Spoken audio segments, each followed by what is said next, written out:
여호수아 4장 1절부터 7절입니다. 제가 먼저 읽겠습니다.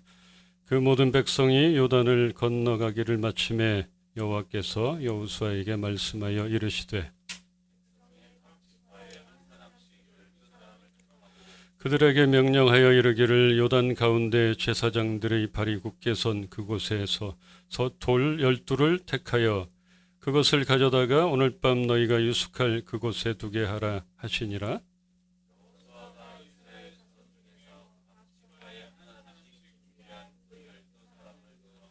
그들에게 이르되 요단 가운데로 들어가 너희 하나님 여호와의 궤 앞으로 가서 이스라엘 자손들의 지파 수대로 각기 돌 1개씩 가져다가 어깨에 매라.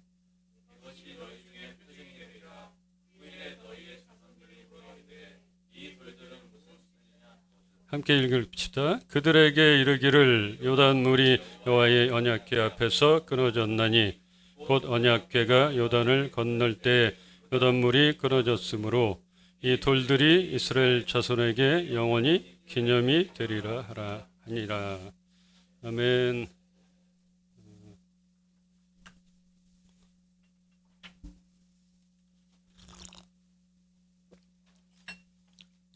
참 이 코로나가 참 많은 걸 변화시킨 것 같아요. 제가 딱 3년이 돼갑니다. 여기서 찬양했던 게 3년 만에 섰는데 이렇게 반주하고도 우리가 한 번도 또 맞춰보지 않으니까 낯설기도 하고 음향도 낯설기도 하고 그래도 감사합니다. 근데 참 찬양한다는 게 이렇게 좋은지 모르겠어요.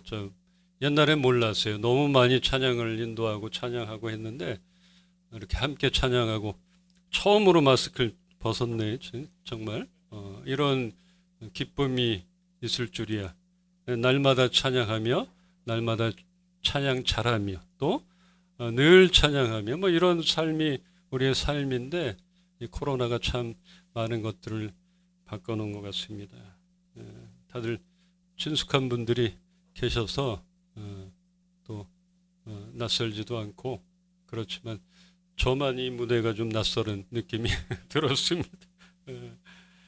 오늘 말씀은 여러분들이 다 아다시피 출애굽을 통하여 이스라엘 백성들이 하나님의 이적과 기사를 체험하였고 십계명과 여러 가지 율법들을 배우며 광야 생활을 했었습니다. 이제 예비해 놓으신 가나안을 앞에 두고 애굽을 탈출할 때처럼 인간의 힘으로 도저히 건널 수 없는 요단강을 만나게 되는 일을 우리가 볼 수 있습니다. 요단강을 건널 때의 그림은 홍해를 갈랐던 그 그림하고는 또 다른 기가 막힌 역사가 있었던 것 같아요. 또 물이 위에서부터 흘렀던 것들이 멈춰서 있고 그 법궤를 맨 제사장들이 중앙에 서고 그 수십만 명의 백성들이 지나갈 때까지 계속 멈춰 있었다는 것들이 얼마나 멋있고 또 장관이었는지 모르겠습니다. 여호수아는 하나님의 명령대로 요단에서 12돌을 취해서 요단 건너갔을 그 땅 첫 번째 머무는 그곳에 전쟁의 교두보인 그곳에 돌을 쌓아놓고 기념을 했어요. 근데 이 돌들의 의미에 대해서 오늘 잠깐 나누려고 합니다. 이 기념비의 목적은 무엇인가? 우리에게 주시는 목적과 그때 주시는 목적이 첫째로 이스라엘 백성들로 하여금 하나님의 능력을 알게 함이라 이렇게 말씀드리고 싶습니다. 4장 23절에 이렇게 말합니다. 너희의 하나님 여호와께서 요단물을 너희 앞에서 마르게 하사 너희를 건너게 하신 것이 너희의 하나님 여호와께서 우리 앞에 홍해를 말리시고 우리를 건너게 하심과 같았나니. 홍해를 가르시고 광야에서 인도하시고 요단을 건너게 한 게 누구냐? 그거를 계속적으로 말씀하시는 거예요. 왜 내가 이렇게 인도했는데 너희들은 모르느냐. 나란 말이다. 너희를 끌어내고 이 강을 건너게 한 이가 바로 나다. 근데 도대체 왜 원망과 불평을 하고 또 그 많은 일 가운데서도 왜 우상을 섬겨놓고 만들어놓고 거기다 절하고 거기다 춤추고 이랬느냐, 막 이런 어떤 좀 마음이 상하신 그런 모습도 좀 보입니다. 그래서 이 기념비를 이번에는 가나안 땅 첫 발을 내딛는 곳에 세워놓고 그게 누구냐, 너희를 인도한 이가 누구냐 좀 알아라, 이런 마음이 있었을 것 같아요. 너희를 인도한 모세도 아니고 여호수아도 아니고 바로 나라는 것을 너희가 알길 원한다. 시편 103편 7편에 이렇게 말해요. 그 행위를 모세에게, 그 행사를 이스라엘 백성에게 알리셨다, 이렇게 나옵니다. 이스라엘 백성들은 그 행사에 집중해 있었어요. 어떻게 행하셨느냐, 우리가 배고플 때 먹을 걸 주고 또 우리가 필요한 때 필요를 채웠을 그런 하나님, 그의 행사, 역사, 기적, 이것에만 초점을 맞췄습니다. 그런데 모세에게는 그 행위를 보이셨다고 합니다. 친구처럼 하나님께서 모세를 만나주시고 대화하시고, 그러기에 이 모세는 어떤 행사가 끊어질지라도 그 행위자이신 하나님, 그 여호와를 잊을 수가 없고 믿지 않을 수가 없었던 것이에요. 그러기에 백성들, 이스라엘 백성들과 모세의 차이점이 거기서 있던 것이죠. 만나보면 아는 것이고 경험해보면 아는 것이고, 주관자가 누구냐, 주체자가 누구냐, 그걸 알아야 된다는 그 말씀을 이 기념비를 통해서 말하는 것입니다. 두 번째 또 알기를 원하셨던 그런 기념비의 목적은 영원토록 하나님을 경외하도록 하게 함. 22절과 24절을 한번 같이 읽읍시다. 시작.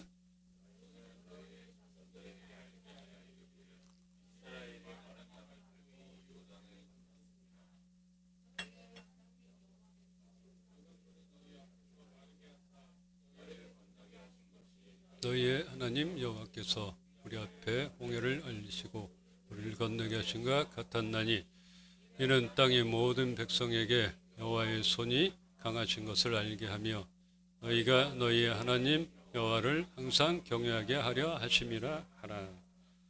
예, 그렇습니다. 하나님을 영원토록 경외하게 하려고 이 기념비를 세우게 했던 것입니다. 영원토록, 참 그런 것 같아요. 이 사람 마음에는 내 입으로 또 얘기하기가 참 힘든 것들이 많이 있어요. 근데 이 하나님께서 너희가 영원토록 나를 경외하길 바란다, 나를 예배하길 원한다. 어떤 그 광야 생활 가운데 우리 하나님도 꼭 이 백성들한테는 다시 한번 좀 가르쳐야 되겠다, 이런 마음이 드셨던 것 같아요. 그래서 이 가나안, 약속의 땅인 가나안 첫 발을 내딛으면서 이 부분을 참 강조했던 것을 봅니다. 영원토록 하나님 그분이 유일신이며 너희를 이끄신 분이다. 나를 예배하라, 나를 기념하라, 이렇게 말씀하고 계십니다. 이스라엘 백성들은 요단강을 건넌 후에 곧바로 가나안 정복을 하지 않고 12돌의 기념비를 세웠음을 보았습니다. 하나님은 그들에게 영적 준비도 없이 가나안 정복을 시행하는 것을 원치 않으셨어요. 그들은 가나안 정복에 앞서 하나님께 신앙에 초점을 맞추고 그들을 인도하시는 분이 누구인지를 확실하게 알게 했던 것입니다. 다시 한번 그 출애굽 때의 우상 숭배 사건이나 이런 것들을 다시는 이 백성에게는 일어나지 않기를 원했던 것입니다. 모세가 떠난 후에 여호수아가 남았어요. 지도자로 남았어요. 그런데 여호수아에게 항상 말씀하신 것이 무엇입니까? 너는 두려워하지 마라.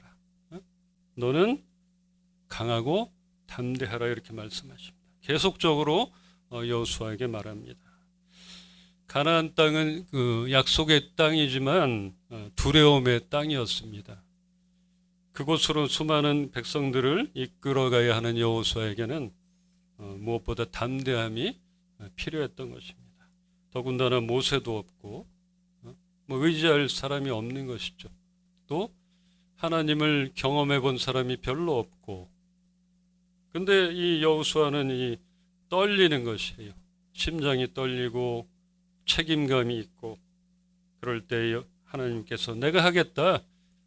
모세와 함께 했던 것처럼 너와 함께 하겠다. 너는 그냥 담대하기만 하고 또 두려워하지만 않았으면 좋겠다. 그러길 바란다. 내가 하겠다. 이렇게 계속적으로 말씀하셨어요. 호통을 치셨는지 속삭여 주셨는지 모르겠어요. 근데 겁먹은 사람한테 호통 치면은 더 겁먹잖아요. 그래서 아마 우리 하나님께서 속삭여 주시고 아침마다 만나 주시고 너는 두려워하지 마라. 내가 너와 함께 하겠다. 너보다 앞서 행하겠다. 이렇게 속삭여 주시고 보듬어 주셨을 것 같아요. 그럴 때 우리는 주님만 믿겠습니다. 믿고 나가겠습니다. 이렇게 고백할 수 있고 새로운 힘이 생겼을 것입니다. 저는 30대 딱 들어서면서 선교단체에서 이제 사역을 시작했어요. 30대가 참 중요한 것 같아요. 예수님의 시작도 30대고 저도 30대고 그런데 뭐 완전 다르죠. 근데 30대가 참 지금 보면 제 아들 예찬이가 30이거든요. 근데 너무 어리고 마냥 아무것도 못할 것 같은데 30이라는 숫자는 굉장히 성숙한 또 무엇이든 다 할 수 있는 그런 나이인 것 같습니다. 제가 제일 가난하고 그 이슬람권인 그 방글라데시를 처음으로 밟았어요. 그때부터 이제 여러 나라를 다니면서 그곳에서 하나님을 찬양하고 또 선포하고 또 예배함으로 그 하나님을 경외한다는 것들을 그걸 알게 되었던 것 같아요. 물론 어느 곳에서나 하나님을 경외하고 예배하고 할 수 있어요. 그런데 그 땅을 밟고 선포하고 한다는 의미가 좀 다른 것 같습니다. 그 민족을 향해서 열방 가운데 하나님만 높임을 받기로 원합니다. 주님만 이 땅의 왕이십니다. 이런 선포하며 주님을 경외함으로 그 땅에 납작 엎드려서 정말 부복이라 하잖아요. 바짝 엎드려서 주님을 예배하는 그런 것들, 경외하긴. 그래서 가나안 땅, 그 땅에서 하나님이 경외함을, 예배를 받기를 그렇게 원하셨던 것 같습니다. 가나안의 첫 땅인 길갈에서 여호수아와 백성들은 그곳에서 하나님만이 유일하신 신이며 하나님만 높임을 받기를 원하신다고 선포했을 것입니다. 그것을 저도 붙들고 나간 것입니다. 이 열방 가운데 제가 단기 선교로 다녀왔던 그 시기들 한 25년, 27년 전 그때의 라오스나 몽골 땅 이런 곳은 지금은 라오스가 굉장히 핫한 여행지가 됐잖아요. 뭐 다들 갈 수 있는 곳이고 너무 좋다고 하는데 제가 갔을 때는 공산 국가였고 또 사회주의 국가, 뭐 빨간 이 완장을 차고 군인들이 막 다니고 그래서 저는 이제 라오스 땅을 들어가면서 군인들과 이렇게 눈을 안 마주치려고 눈을 막 피하기도 했고 두려움의 땅이었어요. 가기도 어려웠어요. 태국 방콕에 도착해서 기차 타고 한 8시간을 가가지고 북쪽 라오스 국경까지 가서 또 검문을 통과해서 라오스 수도인 비엔티엔을 거쳐서 또 비포장 도로를 한 10시간을 또 달려가지고 선교 활동지인 라오스 가장 아랫부분 그 뭐 트라이앵글이란 곳 그쪽일 것 같아요. 그 캄보디아와 베트남과 라오스 국경 이런 쪽 거의 그쪽을 이제 갔어요. 근데 그곳이 이제 지명은 빡세라는 곳이에요. 빡세. 지금의 우리 뭐 부산 뭐 이런 식이 될 수가 있겠죠. 근데 그곳까지 가는 그 여정 가운데 우리 팀들이 얼마나 이제 두려웠는지 계속적으로 보이는 것은 다 그냥 우리가 아는 그 인민군 같은 그런 복장들 하는 그런 군인들이 보이고 그런 두려움이 있었기 때문에 그곳에 한 20여 시간 후에 도착해서 그 지역 선교사님을 만나서야 안도감을 느꼈던 그런 때가 있었습니다. 그래서 두렵고 떨리는 마음으로 첫 예배를 조용하게 드렸던 그때가 생각이 납니다. 27년 전에 저에게 라오스만 해도 굉장히 긴장되었을 텐데 이 수많은 백성들을 이끌고 간 여호수아 이 가나안 땅 얼마나 두려웠을까. 요단강이 앞에 있고 이 두려움은 말로 다 할 수가 없었던 것 같아요. 그러기에 계속적으로 두려워하지 마라. 두려워하지 마라. 너는 강하고 담대하라. 이렇게 말씀하셨던 겁니다. 그러기에 하나님은 그 약하지만 여호수아를 사용했고 또 두려워하지 마라 하니까 또 굉장히 신실하게 따랐던 것 같아요. 강하고 담대해진 것 같아요. 또 말씀하신 걸 또 믿고 의지하고 나갈 때 하나님께서는 또 사용하실 것을 우리가 믿습니다. 이렇게 두렵고 떨린 일들이 참 많았던 것 같아요. 여러분들은 얼마나 많겠어요. 이 살면서 연수가 많은 어른들이 아마 두렵고 떨린 일들이 제일 많을 것 같아요. 그래서 너희는 어른에게 배워라 하잖아요. 그분만 경험한 일들이 얼마나 많겠습니까? 그 두려움들. 또 이 부분을 또 한 번 더 얘기하면 제가 이제 금강산을 한번 간 적이 있습니다. 2000년도 초반에는 금강산 관광이 시작이 됐었어요. 그래서 막 들뜬 마음으로 여러 사람들이 막 신청해서 금강산을 갔는데 강원도 속초를 거쳐서 고성 그 이제 휴전선까지 올라가서 이 버스에 우리 팀들이 탔습니다. 들뜬 마음, 야 금강산 그 12,000봉을 볼 수 있겠구나 이런 마음으로 버스에 타서 쭉 지나가는데 우리 이제 헌병들, 우리 군인들이 밖에서 이제 막 손을 흔들어줘요. 그래서 우리 또 버스 안에서 이렇게 손을 흔들고 쭉 가고 있는데 철문이 하나, 두 개가 딱 통과되면서 총든 인민군들이 쭉 서 있는 거예요. 그러면서 우리가 흔들던 손을 쓱 내려놨던 그런 적이 있습니다. 너무 낯선 거고 너무 긴장이 된 거예요.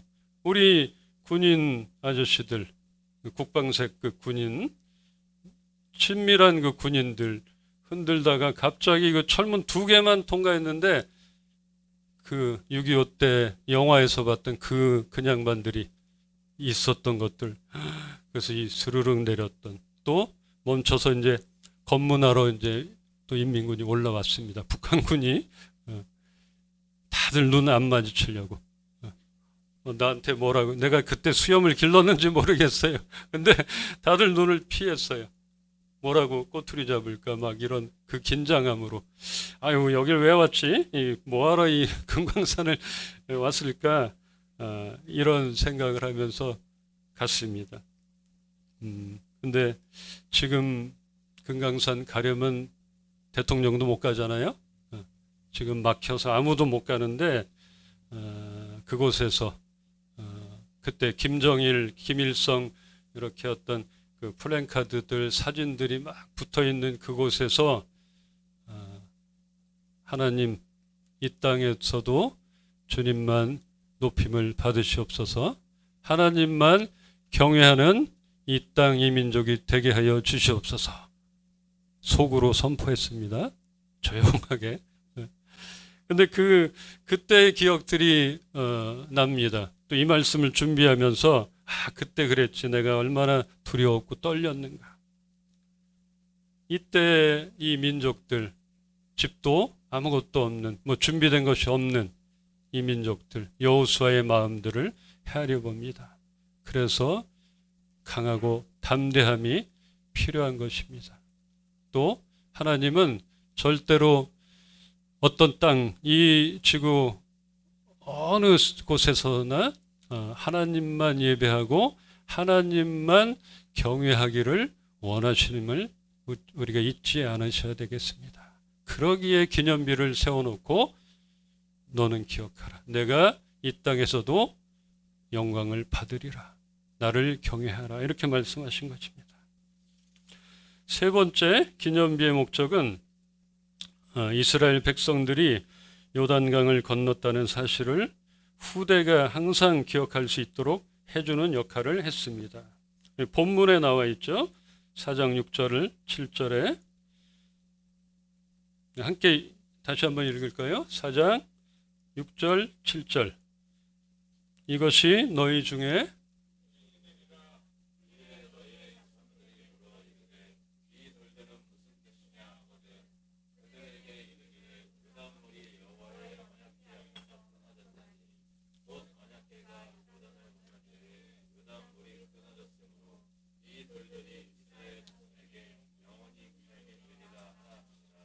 네, 그렇습니다. 20절에 이렇게 나옵니다. 여호수아가 요단에서 가져온 그 12돌을 길갈에 세우고, 길갈, 이 첫 번째 머문 장소가 길갈이란 곳인데 이 굴려버리다라는 뜻이랍니다. 이 장소, 굴려버리다라는 이 장소와 이 12 기념비와의 관계는 약속의 땅인 하나님 가나안의 입성으로 말미암아 400년간의 그 애굽 종살이가 끊어지고 그 수치가 굴러가 버림이란 그런 의미라고 합니다. 그 의미를 후손들에게까지 전승시키려는 하나님의 계획이 담겨져 있었던 것입니다. 너무 오랜 종살이를 하다 보면 이렇게 돌아가는 것들 원해요. 그때가 좋았던 적도 있었다. 이런 지금 너무 불편하고 너무 힘들면 그러기에 그 이스라엘 백성들이 그 광야 생활 가운데 바로 밑에 있었으면 먹을 거라도 있었는데 이렇게 좀 원망 불평을 하잖아요. 그래서 하나님은 그 민족의 어떤 심리나 그 못된 습성들을 아셨던 것 같아요. 굴려버려라. 그 종살이의 치욕도 굴려버리고 다시는 너희가 종살이를 하지 않겠다. 너희들은 종이 아니라는 것들을 이 장소에서 그 12돌을 세움으로 이 민족에게 상기시켜 주셨습니다. 또 이 장소는 이스라엘의 역사 초기에 그 첫 성소의 장소로 중요한 의미를 가진 것입니다. 그곳에서 첫 예배를 드리고 또 그곳에서 할례를 행함으로 하나님과의 관계를 다시 정립하였습니다. 전쟁을 앞두고 할례를 행한다는 것은 무모한 짓인데 그만큼 이 정복 전쟁은 혈과 육의 싸움이 아니라는 것들, 그걸 알려주신 것이에요. 하나님과의 올바른 관계 정립만이 가나안 정복 성공의 관건임을 너희가 깨닫길 원한다. 이 말씀을 하신 것이에요. 우리에게 길갈의 기념비가 무엇일까요? 기념비로 우리가 바라볼 만한 것이 뭘까? 늘 그때를 기억할 수 있는 것이 무엇일까? 그 이스라엘 백성들이 지금도 이 기념비를 바라보면서 그때를 추억하고 있는지 잘 모르겠어요. 다 잊어버렸을 수도 있고 근데 하나님은 후대 이것들이 계속적으로 전승되기를 원했던 것인데 아마 그 민족이 까맣게 잊을 수도 있고 하나님을 잊어버리고 또 새로운 신들이 막 들어오지 않았을까. 이렇게 좀 안타까운 일들이 많습니다. 여러분들에게 이 여호수아가 그 요단강 물을 멈추게 하신 하나님 그 중앙에 강 중앙에서 그 언약궤를 메고 제사장들이 섰던 그곳에서 돌을 12를 취해서 길갈에 기념비를 세웠는데 그것을 바라보면서 우리가 상기시킬 만한 것들이 여러분들 있습니까? 이걸 바라보면은 하나님의 능력을 알게 되고 하나님을 계속적으로 경외하게 만들고 또 우리 자녀들에게 우리의 후대에게도 이걸 전해줘야겠다. 그런 일들이 있습니까? 지난 삶에 있어서 하나님의 능력이라 말하지 않을 수 없는 것들 많이 있을 거예요. 본인들만 아는 것들이 있을 겁니다. 저는 제 아내를 볼 때마다 하나님의 능력이라 말하지 않을 수가 없어요. 그 길갈에 세웠던 기념비를 떠올립니다. 제가 신혼 3년 동안 교회 활동을 끊어버리고 전혀 못하게 만든 우리 제 아내, 저 성가대도 했고 교사도 했고 활동을 많이 했는데 그걸 다 끊어버렸어요. 또 주일날 제가 교회 안 가면은 벌 받는 줄 알고 이랬는데 제 아내 때문에 주일날 놀이동산도 가고 막 놀러도 다니고 그랬었어요. 정말 3년 동안 얼마나 힘들게 교회 생활을 못하게 했는지 모르겠어요. 근데 제 아내가 하나님을 믿는다는 것, 이 얼마나 놀라운 일입니까? 그래서 저는 제 아내를 볼 때마다 하나님 역사하셨구나, 하나님이 살아 계시는구나, 이걸 느끼며 이 기념비, 길갈에 세운 이 기념비를 보듯 합니다. 그래서 제 아내도 이렇게 바꾸셨는데 사람 변화시키는 게 제일 어렵잖아요. 이 사람이 내가 가족을 전도할 때 말을 알아들은 것 같은데 또 교회는 또 안 나오네. 또 뭐 하나님을 아는 것 같은데 또 아니네. 뭐 언제 변화될지 모르는 것이에요. 언제 하나님을 인격적으로 만날까? 우리 늘 기도하지만 그 사람이 언제 바뀔지 평생 안 바뀔지도 모르겠어요. 근데 제 아내가 3년 안에 바뀌었어요. 확 바뀌었어요. 그렇게 바울처럼 사울처럼 그랬는데 확 바뀌었어요. 너무나 기적 같은 일이에요. 제 아내도 이렇게 바꿔주셨는데 이까지 것들을 쯤이야 이렇게 힘든 일이 생기면 그렇게 바라봅니다. 이게 이제 기념비의 목적인 것 같아요. 그 백성들이 어려울 때나 힘들 때 바라보게 하셔서 다시 한번 회복되고 힘을 얻게 하는 것들. 하나님만 경외하게 하심이라. 홍해를 건넌 이스라엘 백성들이 광야에서 우상을 만들고 섬겼던 그 과오를 굴려버리고 새롭게 정착할 땅에서 첫 예배를 받으시길 원하시고 또 온전히 하나님만 경외하길 원하신다는 그 사실을 기념비를 통하여 알게 하신 것입니다. 예수님을 몰랐던 아내는 저를 보며 예수님을 알게 되었다고 합니다. 예수님을 보듯 저를 본다고 합니다. 저는 부담스러워 죽겠습니다. 그렇게 될 수가 없어요. 사람으로서는 될 수가 없어요. 그런데 첫 만남이고 제가 그래도 신혼 때를 잘 넘기고 또 어느 정도 예수님을 따라가려고 닮아가려고 하는 삶을 아마 살았기에 우리 제 아내가 변화가 됐고 저를 그렇게 바라봤을 거라고 저는 믿습니다. 지금도 그럴지 모르겠어요. 지금은 택도 없어 이럴 수도 있고 너무 많은 것들이 저희 안에 일어났기 때문에 저희 올해 30주년이었어요. 그 많은 3년 신혼생활 때 일어났던 일, 이 30년 10배가 됐는데 얼마나 많은 일이 있었겠어요?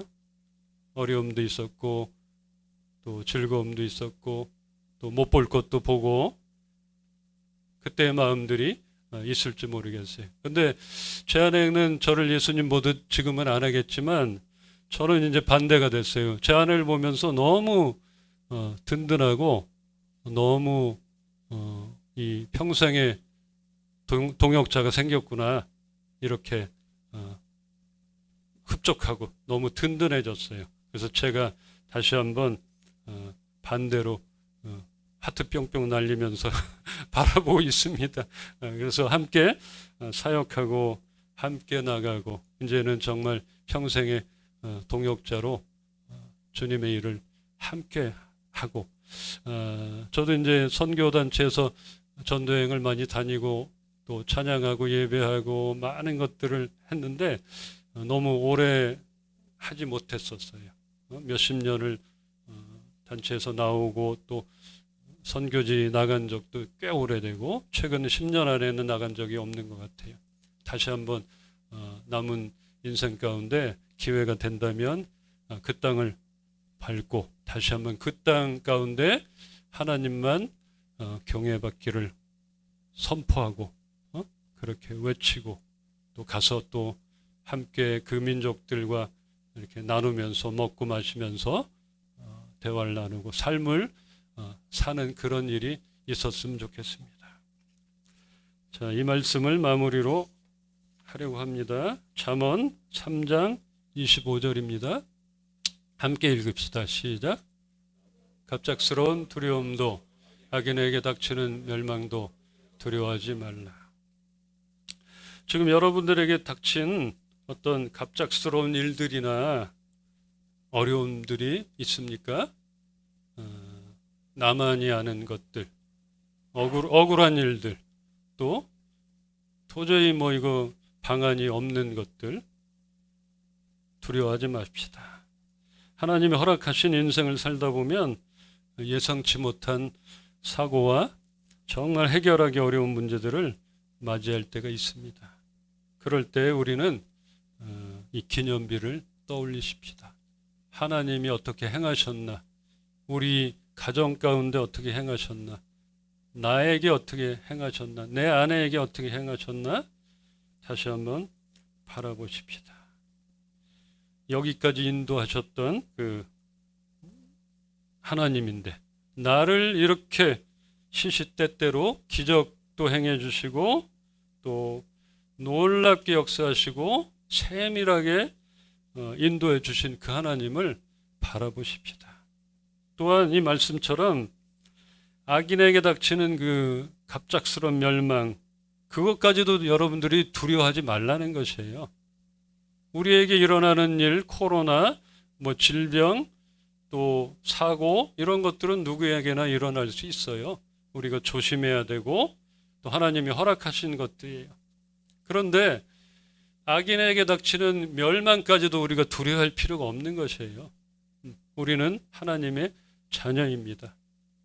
하나님이 우리를 보호하시고 하나님이 우리를 업어서 건너주시고 이랬던 것들을 떠올리면서 쓸데없는 걱정들 내려놓으시고 또 우리가 지킬 것 잘 지키고 또 늘 하나님을 찬양하며 나가길 소망합니다. 이 기념비를 바라보며 생각하며 앞으로의 많은 싸움에서도 두려워하지 않고 모든 싸움의 주관자 되신 하나님만 의지하며 나아가기를 축원합니다.